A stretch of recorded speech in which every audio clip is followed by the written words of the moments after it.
I was born at home when the doctor came to the house. And I don't think they knew at that time that there were twins. It probably was a surprise to my mother and a surprise to the whole family.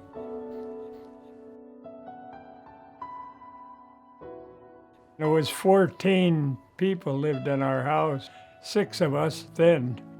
And my grandmother and grandfather lived with us. Then my grandmother brought up 2 kids, and my grandmother's sisters passed away, and she raised them.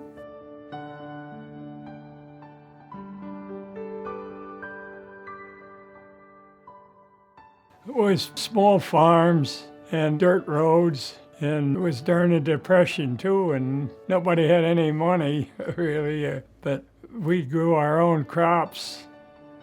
We had food, so we usually grew more than what was necessary, so if anybody in the area didn't have food, we'd see that they now had food to eat. And it was like a 3-mile circle with one family. Most of the time you used your feet to get to where you wanted to go because there wasn't hardly any automobiles. Things were done with horses. When we were kids, at 9 years old, we were expected to help on the farm, so we had to learn how to milk cows and get up 5 o'clock in the morning, and if you didn't get up, my father would yank the covers off, and if you didn't get up then, he'd pull you out of bed. But in the wintertime, it was cold, and in the barn even, it was cold, but when we got through milking, we came up and we had a breakfast that now was pancakes and sausage.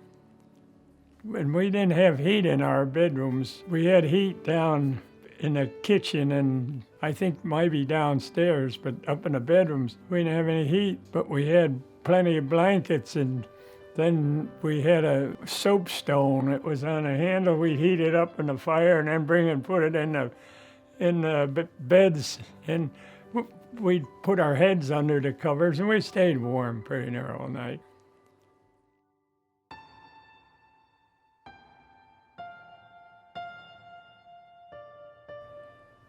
Well, we got here by feet, walking a mile. We walked a mile. And back then we had to be dressed up with ties and white shirts, and the women all wore hats. But the older ladies, some of them would walk 3 miles in the wintertime, and they'd wade through snow. How they didn't keep from freezing, I don't know, but one lady came from way up in Blue Factory Hill, and boy, that's quite a walk. But they were bundled up, and they had big fur hats on. I know we didn't miss many Sundays unless it was stormy and we couldn't get here. I mean, the snow was so bad. Back then, the snow was probably 2 feet deep.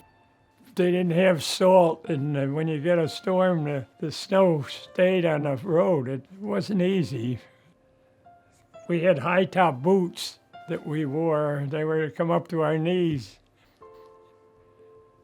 The church itself was just a church. You came in the front door, and when you were in there, that was it. There was no other way to get out. The wood stove would be up in front, and they'd start, boy, to be smoky, and there you burn your eyes with the smoke. But people didn't mind it. To the floor, they had cushions to put your feet on. And there was no padding on the chairs then. It'd move and the the seats would squeak.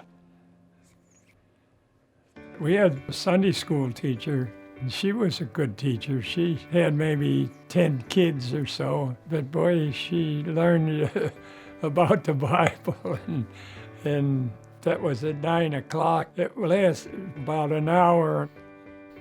I remember when I was maybe 13 or 14,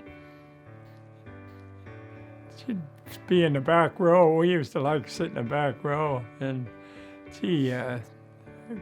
sermon would go on for 3/4 of an hour, and then you get a little tired, and I remember I dozed off, and all of a sudden I woke up and I jumped in everybody in the church now. I said, I wonder what was going on. And there was a lot of little things that happened like that. And gee, you didn't chew gum in church. If you did, my aunt would now. She usually sat behind, and if she could tell, boy, and she'd grab you and take it gum out of your mouth. The minister had 6 kids and lived in a parsonage there, and he got $800 a year salary. That was during the Depression. He had a garden, he had chickens, they had chickens here, and later on he had a cow, and he'd milk the cow and they'd make butter, I guess, and they more or less took care of themselves. But if they needed something, people would bring it to them. When our minister, he was talking about something, and if she didn't like it, she'd go,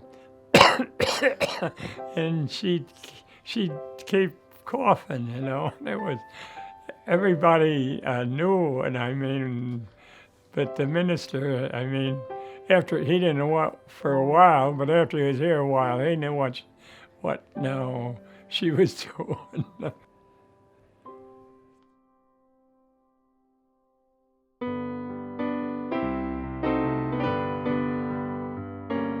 A couple times a year, the church would have a church supper, and for outsiders, and it was all prepared by the women. None of the women hardly worked, so they'd prepare the whole supper, and maybe there'd be 100 that would come to it and paid, and then it would be maybe back then $3 for the meal, and it was a big meal.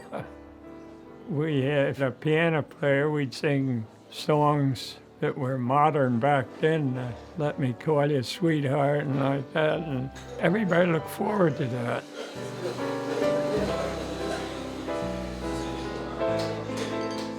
Then in the summertime, they always had a strawberry festival, and that was outside, and now they'd have hot dogs and hamburgers, and now strawberry shortcake with ice cream.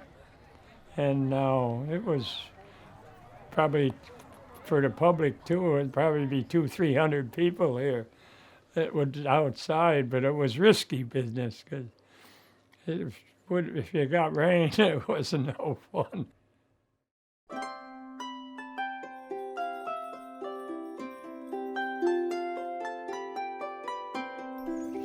Up by the cemetery there, where they wanted to plant Christmas trees there. So gee, we had about 10 of us go up. We planted 10,000 little trees. I went up there, and then I cut the trees with a wagon and a tractor and bring them down and put them along the church, and we put a sign up, Christmas trees, and boy, $3 was the top price. And you'd be surprised how many people would come, and $3 is a lot for a Christmas tree. We can't afford to pay that. Well, how much you gonna pay? Well, maybe $1. Okay, take the Christmas tree. We made $500 maybe, and I went to the church. Christmas started probably a week before, when they go shopping down to Troy. I mean, people would buy gifts, but it was different then. Nobody had any money. It was during the Depression. You got one gift from my mother and father, and that was it. And but maybe my aunt would give you a gift or so, but you didn't get only maybe 1 or 2 or 3 gifts at the most. And we didn't put our Christmas tree up till Christmas Eve.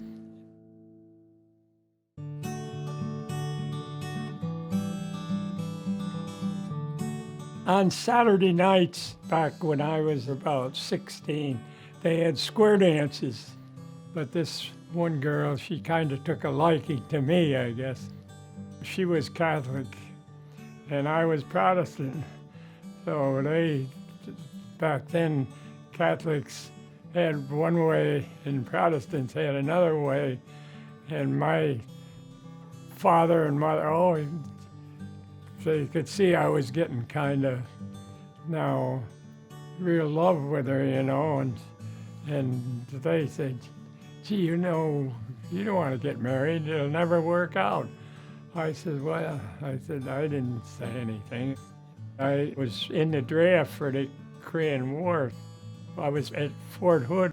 I told my Janet, I said, would you mind going down to see a chaplain who'll marry us there? She said, oh, good. Oh, he says, this church is used by the Protestant and Catholic religion. He says, I'll marry you.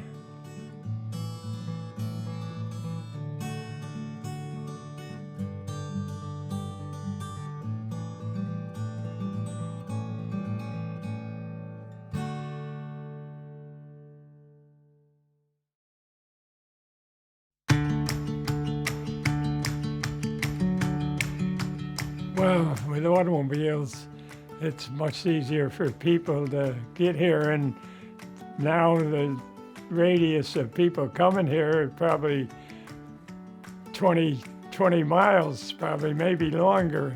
Some come from Clifton Park, that's probably 20 miles or so, and now in the road, this is not a farm so much. It's more residential. Church always taught me to look out for other people when they were in need. I just enjoy going to church. To me, an hour in church gets me through the week sometimes. All the different people that come and how happy they are to meet somebody, and now the friendship. I always tell everybody I never meet anybody in church I don't like. And I mean, you don't always now maybe agree with everything, but you end up liking them. I tell everybody I never met a bad person in church.